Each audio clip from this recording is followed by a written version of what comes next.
শ্বশুর ফাদার, কি আপনি কি বিয়ে করছেন না? বিয়া না করলে তোর ডাসলো কোন থেকে হরুর পো কারে বিয়ে করছেন? তোর শাশুড়িরে বিয়া করছি। কে আব্বা? ঘরে ঘরে আত্মীয় বানাইছেন, বাইরে বিয়ে করলে আর দুই একটা আত্মীয় পারতো না।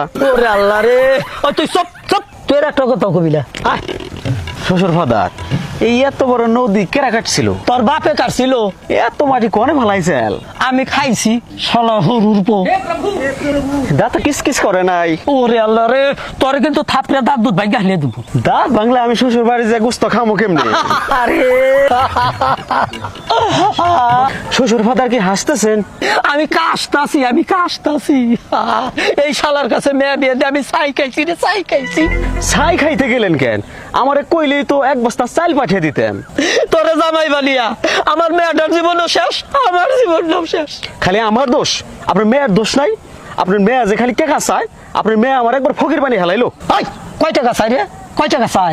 আজ 100, কাল 500, তারপরে 1000, এমনি খালি টাকা চায়। এই এত টাকা নিয়ে আমার মেয়ে কি করে? আমি কেমনি কমু? আমি কি কোনদিন টাকা দিছি নাকি? আল্লাহ, তুমি আমার সহ্য করার ক্ষমতা দাও, সহ্য করার ক্ষমতা দাও আল্লাহ। আমি সকল দর্শকদের কই, মেয়া মেয়া দেওয়ার সময় দেখবেন জামাই মাইসের জাত কিনা এরম হাবা গোবা বলদ জামাইয়ের কাছে কেউ মেয়া বিয়ে দিবেন না। শ্বশুর ফাদার, আপনি কি যাত্রা করতেছেন?